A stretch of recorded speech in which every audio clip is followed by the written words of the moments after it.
వాళ్ళన్నా welcome to village Aarti లాక్స్. ఎండాకాలం సీజన్లో మీరు ఏం చేస్తారు వీడియో కింద అయితే కామెంట్ చేయండి. మేమైతే మార్నింగ్ పనికి వెళ్ళి ఇంక మధ్యాహ్నం అయితే ఇంక దాయాలాట ఆడడానికైతే స్టార్ట్ వెళ్ళిపోతాం అనమాట. మేము మా ఊరు వాళ్ళతో కలిసి ఇంక ఈరోజు నేను కూడా దాయాలాటకైతే వచ్చేసాను.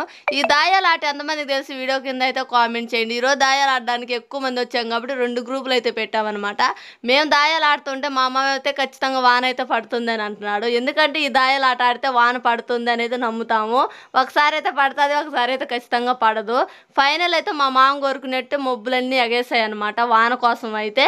ఇంకా అలాగే ఈ దాయాలాట ఎంతమంది ఆడతాడు ఈ వీడియో కింద అయితే కామెంట్ చేయండి. ఫైనల్ అయితే మా మామ కోరుకున్నట్టు వర్షం అయితే మామూలుగా పడలేదు, ఉరుములు వర్షం అయితే మామూలుగా పడలేదు అనమాట. అంత పడిన హాఫ్ అన్ అవర్ అయినా కానీ చాలా ఎక్కువగా పడిపోయింది అనమాట వర్షం అయితే. ఇంక నేనైతే సాయంత్రం ఫ్రెష్ అప్ అయిపోయి అలా మ్యాగీ అయితే ఈ వాన పడేటప్పుడు మీరు ఏం తినాలనిపిస్తుంది వీడియో కింద అయితే కామెంట్ చేయండి. ఓకే గాయస్, ఫస్ట్ టైం మన వీడియో చూస్తున్నారు